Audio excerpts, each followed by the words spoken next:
I should have known something was off when my mom said, "It's just a room, sweetie." Her voice was syrupy, like she knew it'd go down bitter. I'd just gotten home from my first year at college. I was sunburned, exhausted, and emotionally fried from finals. All I wanted was to collapse into my old bed, smell the vanilla lavender candle I always kept on my nightstand, maybe scroll TikTok in my pajamas and pretend I was 17 again. Instead, I opened the door to find my childhood room completely gutted. My posters, my fairy lights, my desk, even my dresser, all gone. In their place was a chaos of floral bedding, purple luggage, a half-unpacked ring light, and a stranger's bras hanging off the closet handle. What is this? I asked, blinking. Oh, honey, Mom said, coming up behind me. We gave your room to Jenna. She's going through a tough time. Jenna, 20, female, my cousin on Dad's side. Her mom kicked her out for lifestyle choices, which apparently meant partying, quitting her barista job, and fighting with her stepdad. Mom framed it like we were doing a noble thing. Family, helping family. Said it would be just for the summer and that I could stay in the guest room, the one with the creaky fold-out couch and that weird mildew smell. Dad didn't say much, just muttered, "It made sense," when I stared at him like he'd stabbed me. My room wasn't just furniture. It was safety. It was mine. I decorated every inch of it with pieces of who I was. And now, it reeked of coconut body spray and TikTok influencer desperation. The first night, I couldn't sleep. I kept hearing Jenna's voice from down the hall, loud, laughing, FaceTiming someone at 1:30 a.m. I put in earbuds and curled up with my hoodie over my head. In the morning, she'd eaten the last of the cereal I'd literally bought on my way home. No apology.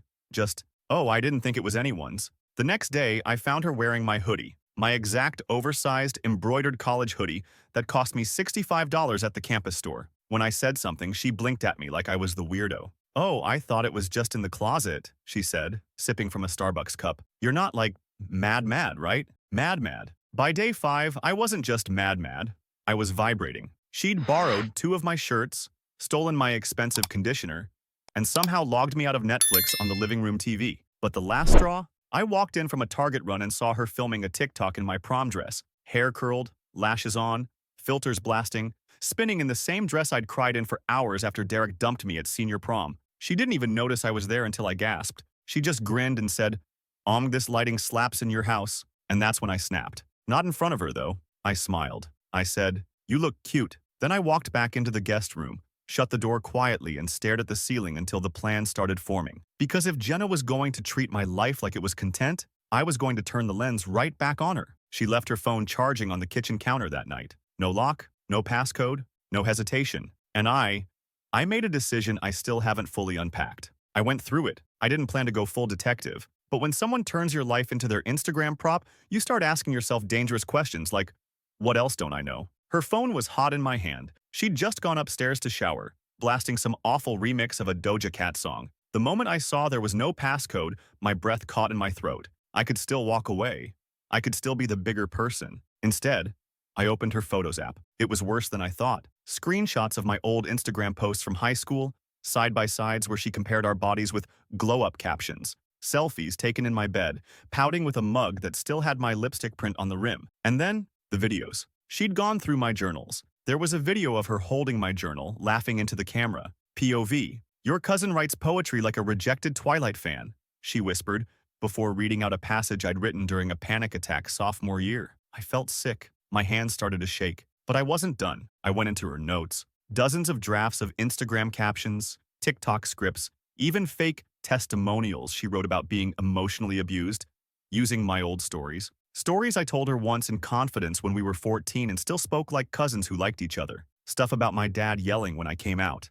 About my ex threatening to out me. She'd co-opted every painful thing I'd ever shared and repackaged it as content. It was theft, not just of clothes or space, of identity. Then I made it to her texts. She had a thread with someone saved as Kiss D, and it was disgusting. Not because of the content, though there were definitely some explicit selfies, but because in those messages she was bragging about milking my dumbass aunt and uncle for free rent, how she barely had to fake a breakdown, and how she was finally gonna outshine the Golden Girl. That's what she called me. Golden Girl. Like I hadn't worked my ass off for everything I had. Like I wasn't the one with scholarships, volunteer hours, mental health scars. No one applauded me for surviving. She just walked into my room, my life, and decided she could wear it better. She joked about slipping some edibles into Dad's brownies to make him chill. She called mom a guilt-ridden boomer who was easy to manipulate with tears and half a suicide story. I felt like I was holding a bomb. And still, I almost put the phone down. But then I saw one last video. It was her,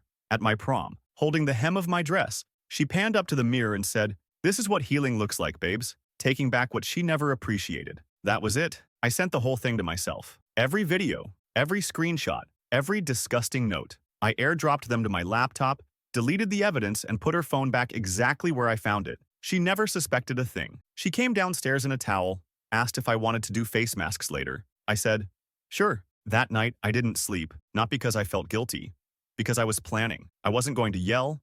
I wasn't going to cry. I was going to humiliate her, slowly, publicly, emotionally, just like she did to me, and I knew exactly where to start. You ever felt your heart beat so loud in your ears you couldn't hear your own thoughts? That was me. 2 days later, sitting at the kitchen table, sipping coffee while Jenna filmed another TikTok in my prom dress like it was a costume. Mom was making scrambled eggs, humming like we were still a happy family. Dad was at work, clueless. Jenna was planning to go to some content brunch downtown. And I had just emailed a very carefully curated Google Drive to 3 people. First, my aunt, Jenna's mom, who she claimed kicked her out. Second, my cousin Lexi, who hated Jenna with a passion only childhood betrayal can breed. Third, someone Jenna never expected, her ex-best friend, Melissa. The one Jenna had allegedly slept with Melissa's boyfriend and then played victim about. I had receipts now. I knew what I was doing. Melissa was the first to bite. I got a DM 30 minutes later. "Holy shit, she's been doing this. I have stories. Let's talk." That's when I knew I wasn't crazy. Jenna wasn't just some annoying cousin with poor boundaries. She was a manipulator, a leech with ring lights, a parasite in Ugg boots. I wasn't going to let her keep crawling deeper into my life. The real revenge started that weekend. See, Jenna had been invited to this girls' night with some of my old high school friends who still lived nearby. They didn't know her. She only got invited because she asked to tag along and, as always, pretended she knew someone through me. She left the house in a sheer bodysuit she'd stolen from my closet, full glam, posting stories like she was the main character. While she was gone, I printed screenshots. Not digital copies, paper, tangible, taped them inside the journal she trashed, page after page, like a reverse time capsule. Her texts, her captions, her fake trauma rants, the parts where she mocked my anxiety and called mom easy prey. Then I placed it back in my desk drawer. The next day, I waited until she was filming again, this time in my dad's office of all places, pretending she was doing a brand call. She left her laptop open. I walked by, dropped a folded note in her backpack, and walked out. It said, "You think you can become me, but you're just another empty filter. Check the journal." When she read it, she went silent. And I mean dead silent, for almost 24 hours. Then the storm came. She screamed at me the next morning like a banshee, called me a jealous bitch, shoved the journal in my face, told my parents I violated her privacy and manipulated her trauma. She was sobbing, gasping, red-faced, mascara running like she was auditioning for a breakup music video. And mom? For a second, she believed her. Until I pulled out the receipts, the real ones, from her phone. I laid them on the kitchen table like tarot cards. The fake abuse posts, the text calling mom a cash cow, the DMs with her boyfriend trashing me, the journal video, all of it. I just said, "She didn't go through a hard time, she's been using you." And Jenna lost it. She grabbed the coffee pot and threw it at the wall. It shattered. She lunged at me, actually lunged like she was going to claw my face off. Mom screamed. I backed away, shaking, and Dad ran in just in time to see Jenna sobbing on the floor, screaming, "She ruined my life, she hacked me." No one said a word, until Dad quietly said, "Get out of my house." The internet lit up like a Christmas tree on fire. I didn't expect it to blow up the way it did. I posted a short version of what happened on a throwaway account. Nothing with the screenshots, nothing identifying, just the gist of it. My cousin stole my room, my clothes, trashed my journal, and faked trauma for clout. I exposed her. She went feral. I woke up the next morning to over 2,000 comments. People were calling her single white female TikTok edition. Some said I should have gone further. Others called my mom an enabler. A few trolls accused me of being dramatic or faking it. But the overwhelming response? Validation. People saying, "You're not crazy," or "She's dangerous."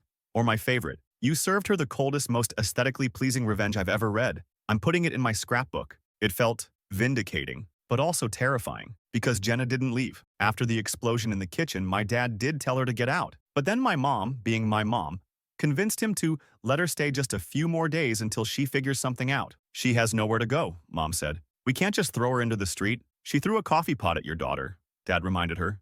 And I feel for her, but this is still family. So now Jenna's still in my room, radio silent. Hasn't posted in days. Barely eats, barely moves, but I don't trust it. Because that girl?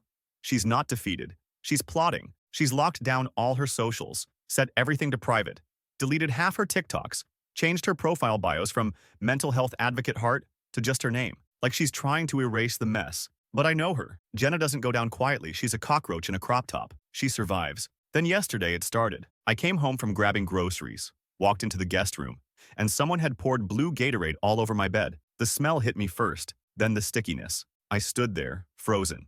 Plastic bags still in hand. It soaked the sheets, the pillows, even my laptop charger. She didn't leave a note. Just that blue, sugary mess and a locked door down the hall. I knocked. No answer. Knocked again. Jenna. Nothing. I looked at Mom. She ruined my bed. I'll talk to her, she said weakly. You won't. You never do. Mom didn't respond. She just wiped the counter like it was her penance. That night, I heard her crying. Loud, performative sobs through the wall. I didn't feel bad.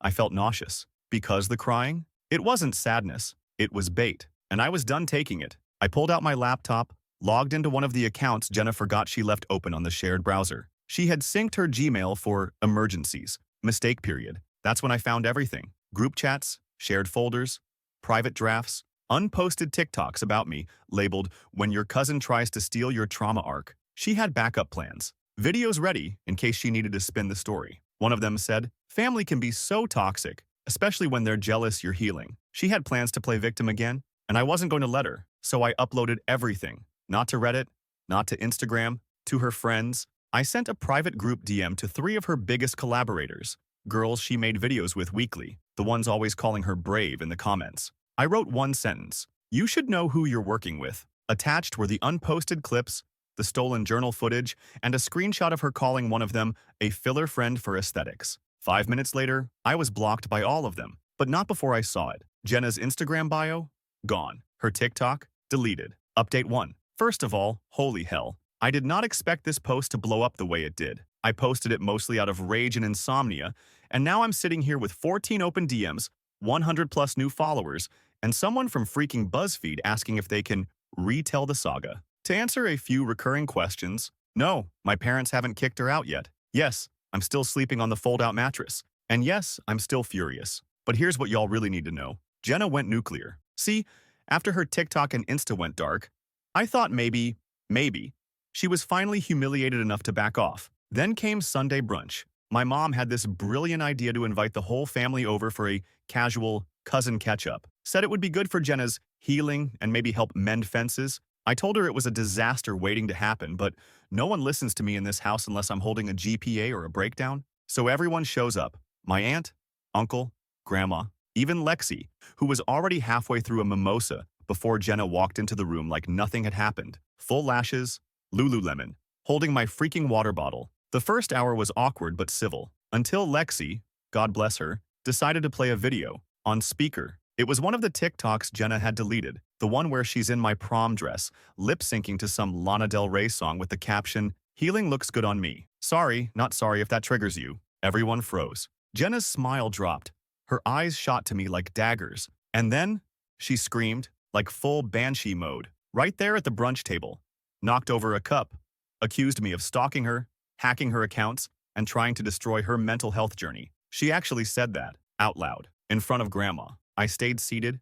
I didn't yell. I just looked at her and said, "Tell them about the journal." She threw her mimosa at me. Didn't land, hit the wall, but that was it. My dad stood up and said, "You're done." Not a yell, just cold. Final. She stormed out, shrieking that we'd regret this, that she was the only one being real, and that she'd expose everything. No one followed her. Grandma muttered, "Unwell," and went back to her eggs. So yeah, that's where we are now. Jenna's staying at some friend's apartment. She's blocked half the family. My mom's so sad things had to go this way. Dad's low-key furious that it took this long. And me? I'm exhausted.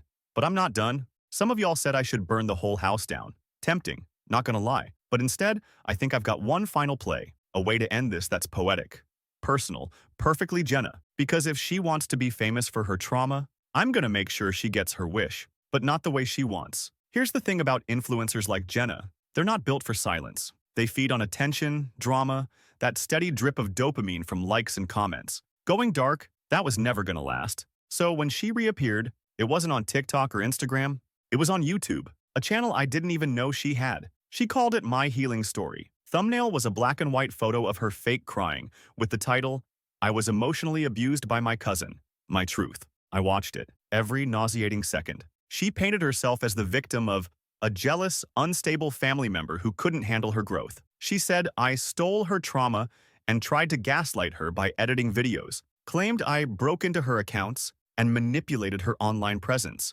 And the worst part? She used my own journal quotes, the ones she mocked, to prove her mental health history. She read them in a fake weepy voice, like she was bearing her soul, said they were hers, even held up the damn journal and said, this is all I had when I was at my lowest. I felt sick, violated, but I didn't comment. I didn't report the video. I didn't even tell my parents. I just sent one DM to Melissa, her ex-best friend, the one she backstabbed, the one who already had stories, and I asked her one question, want to co-host something? Turns out, Melissa was sitting on more dirt than I could have imagined. Screenshots of Jenna bullying smaller creators, lying about sponsors, trashing collab partners. One clip where Jenna straight up says, fake it till you make it. No one cares if your trauma's real as long as it's pretty. We created a TikTok account, blank profile, no followers, just called it @JennaUnfiltered. First video? A mashup, Melissa narrating. Jenna's healing voiceovers intercut with her, mocking the exact same words in group chats. Real receipts, no edits. Next, Jenna's rants. Her calling grandma a crusty old fossil, her laughing about stealing my conditioner, just to see if she'd notice. We even used her own audio. You think I'm toxic? Then get the hell out of my life, echoed over her throwing the coffee pot. Then we dropped the bomb. We uploaded her original journal video, the one where she laughed at my breakdown entry. No commentary, just her face, smirking, reading my pain like it was fanfic. The account exploded. By morning, it had 20,000 followers. Comments were vicious. People unfollowed her. Sponsors pulled out. One even commented, we don't work with bullies. Ever. She saw it. Oh, she definitely saw it. That afternoon, she showed up at the house, mascara smeared, crying to my mom. Claimed I was harassing her. Said I was obsessed, that I hacked her again. That she was scared for her life. I stood there, quiet, while she sobbed on our porch. And then Dad asked her one question. Did you make those videos? She stopped crying instantly. Just stood there, silent. And that was it. He told her she was no longer welcome, ever. Told her he'd press charges if she came back. Mom didn't say a word. Just held the door open and waited. Jenna walked away, mascara streaks down her cheeks, shaking. No more screaming. No more threats. She looked small. Not sorry, just defeated. And me? I slept in my bed that night. First time in weeks. I wish I could say that was the end. That after the takedown, Jenna slunk off into influencer exile and left us all alone. But narcissists don't go quiet. They reload. The video fallout was brutal. Every major person in her little online circle cut ties. 3 different expose-style reaction videos popped up on YouTube within 48 hours. Jenna trended on TikTok for the wrong reasons. And still, she didn't stop. She posted a now-deleted tweet that said, the internet always believes the better editor. Stay tuned. I knew what that meant. She was going to twist it again. Make a comeback video, spin it like she was misunderstood, maybe even weaponize cancel culture and paint herself as a cautionary tale. Victim of internalized family abuse. I knew her game, but what I didn't expect, what none of us expected, was her mom. Aunt Lisa, Jenna's mom, showed up on our doorstep. Now remember, this is the same woman who, up until a week ago, had washed her hands of Jenna, kicked her out for life choices, sent 0 birthday cards for 5 years. The woman who claimed to have no idea how manipulative her daughter had become. Turns out that was a lie. She didn't come to check on us. She came with a cease and desist. Not from a lawyer. From her new boyfriend, a retired paralegal who drafted it himself. It looked like it was typed on a Windows 98 machine. Said I had violated Jenna's privacy, caused irreparable damage to her personal brand, and had 48 hours to remove the smear account or face civil litigation for defamation, harassment, and emotional injury. My dad read it, snorted, and said, this isn't legal. This isn't even spell-checked. But Aunt Lisa wasn't playing. She stood in our foyer, trembling with righteous anger, holding a printout of her daughter's follower drop. Said Jenna had lost 3 sponsorships and that someone would be paying for that. I didn't yell. I didn't argue. I walked to my room, grabbed the flash drive I'd prepared, handed it to her. It's all here, I said. Everything she did. The mocking, the lies, the stolen trauma, the receipts. Take it. Show your paralegal boyfriend. Tell him to come correct next time. She looked confused. like she wasn't expecting me to be calm. And then I said the thing I'd been holding in for weeks. Your daughter doesn't need healing. She needs an audience. And now she doesn't have one. Aunt Lisa left without another word. We never heard from her again. But Jenna? She tried one last Hail Mary. She emailed my college, said I was cyberbullying her, accused me of using school equipment for harassment, tried to get me flagged by student conduct. She even claimed I violated federal privacy laws by accessing her social media accounts. But guess what? I'd already documented everything. I'd already spoken to my advisor. And when the email came in, I simply attached my evidence, my screenshots, and a copy of her own videos and sent it straight to admin. 3 hours later, I got a reply. Thank you for your documentation. No further action will be taken. Please let us know if she attempts further contact. And just like that, the last bullet in her little arsenal misfired. Update 2. Okay. Wow. So, remember when I said Jenna's last play was to try and get my college involved? That backfired in glorious fashion, thanks to every single one of you who kept saying, cover your tracks, stay 3 steps ahead, and for the love of God, make backups. Well, I did, and it paid off. After the college deaded her fake harassment claims, I figured things might finally settle down. But then I got a DM from someone unexpected, a brand representative, from one of the companies Jenna used to shill energy drinks for on TikTok. Turns out they were investigating an incident involving a former creator. They'd seen the viral compilation clips. Yes, the account at Jenna Unfiltered is still up, and wanted to know if I could verify a few things. I sent them everything, every video, every screenshot, the messages where she bragged about faking breakdowns for brand sympathy, the TikToks she never meant anyone to see, the full context. The rep replied, "This confirms everything.